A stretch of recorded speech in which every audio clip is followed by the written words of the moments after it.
Saya selalu katakan, walaupun sudah setiap hari itu kita belajar, pelajarannya beda-beda, selama 5 hari, rasanya kan 2 tahun udah banyak itu. 4 tahun misalnya di Madinah, kuliah S1-nya udah banyak. Tapi sebenarnya kita harus memperbanyak lagi ilmu kita, menambah dengan ikut halaqah ilmu di luar.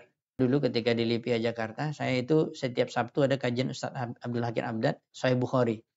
Saya hadir setiap Sabtu, nggak pernah absen kecuali ketika saya sakit atau ketika pulang libur. Kemudian bukan cukup itu saja, ada tempat masjid besar itu Ustadz Yazid ngisi kajian di sana. Waktu itu saya ingat kitab Tauhid dengan Riyadus Shalihin. Saya juga ikut. Bahkan saya merasa seperti masih kurang. Ya, hari Ahad masih libur kan? Saya dengar Ustadz Yazid ada kajiannya di Bogor, di Masjid Imam Ahmad. Ya, bukan yang sekarang. Mungkin dulu lokasinya beda.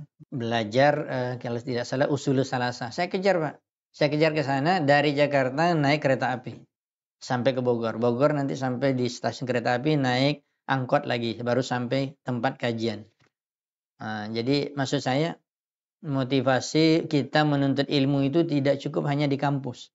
Karena beda, kita belajar kitab dari para ulama itu, dari ustadz-ustadz kita yang insya Allah mumpuni dalam ilmu, itu berbeda. Itu enggak kita dapatkan di bangku kampus, enggak dapat.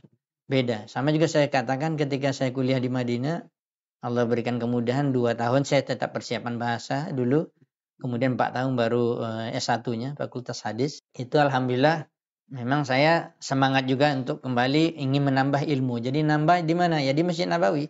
Halaqah di Masjid Nabawi itu ada yang seminggu itu cuma 2 kali, ada yang sekali seminggu. Saya cari yang paling banyak, yang 5 kali.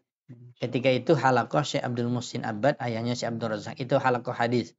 Kebetulan saya juga kuliah hadis. Jadi cocok untuk belajar kitab Sunan. Kalau waktu itu saya belajar Sunan Nasai dengan Abu Daud.